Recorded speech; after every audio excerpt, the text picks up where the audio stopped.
Hi there once again. My name's Aaron, and this is another one of my tiny backyard activities inspired by nature connection and crafts that everybody can do with very basic things, and that you can enjoy being outside and doing things that connect you to nature, even if you have just a small little back space like I have here, or even you can make do indoors with very basic materials. And I've moved to this little tiny corner of my very small backyard to be with these two guys, my friends here, who look quite African to me because this activity is inspired by African art and is also linked again to a story which I will put on the same post. So a story from East Africa and Kenya that you can enjoy, and once you've listened to the story, if you wish, you might be inspired to create some African art. And this is going to be sculpture from Africa. So I've got a little version of it here. Stone sculpture. You can see maybe something in that, I'm sure. And then I've got a very big, heavy version, because it is stone, here. You can see the raw native sculpted stone on the outside and some figures on the inside. I'll move out the way so you can see it better. So you might be able to see different things going on in that. And this is an example of Shona sculpture from Zimbabwe and that part of southern Africa. And it's very well thought of and known, the Shona tradition of stone sculpture. But it's very difficult to be a stone sculptor, so we're going to try something inspired by it using clay. Now the art shops are closed, but you can ring them up or use online shopping to get the clay delivered, even apparently locally, or you can pick it up, or you might have plasticine, make Play-Doh to do the same. All right, so a big ball of clay, and the other thing you need for this idea is a candle, like a tea light or a small birthday candle or any kind of candle, which should be easily obtained if you don't have it at home.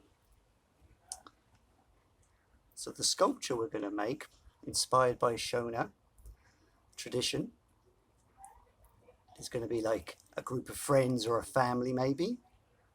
And what you have to do to begin with is, the best bit about clay is really give it a good squish. Don't be gentle with it. And to make a bowl shape with very thick sides.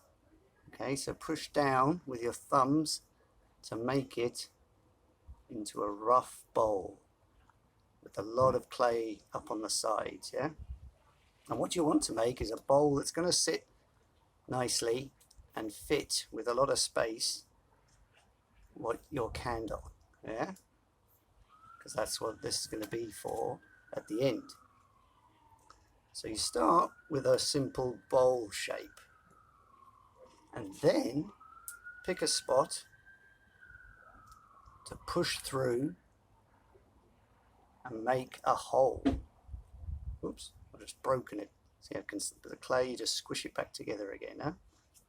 So you make a hole like that, yeah? Then at one side, not above the hole, but to the side of the hole, squish up the sides like this to create what's going to be a head. Very roughly. I won't take too long doing this. You can take more care.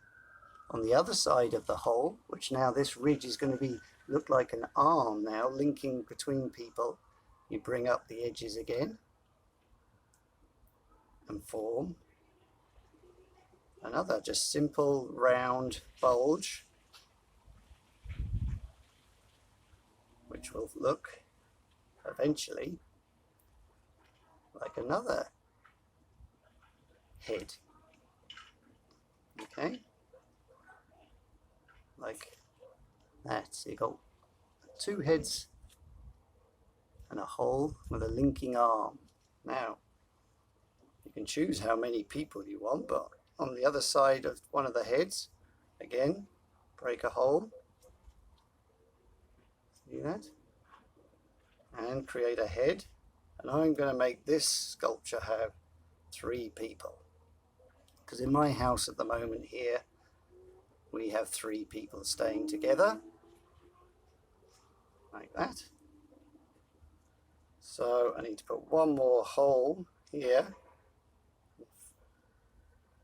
so that I've got arms linking, 3 forms of arms linking to the 3 heads, like this. Now I squeezed that all out of the one piece, which will make the end sculpture, once it dries, much stronger, but there's no reason why you couldn't make little balls of extra clay and make the heads if you prefer. Just make sure you join up all the edges and really smooth it down so that they linked strongly.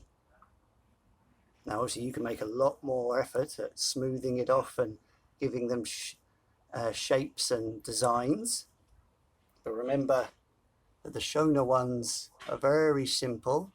No need for features if you don't want to. Then you dry it off.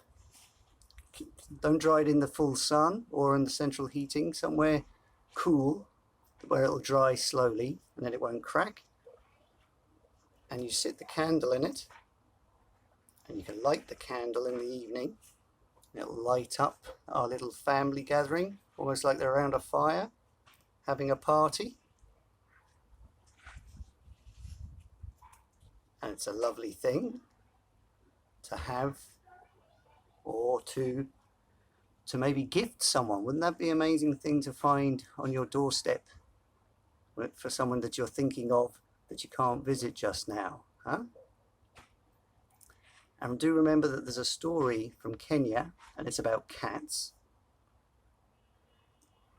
to go along with this activity. So share the story and share the activity, and gift the craft if you like. See you again next time.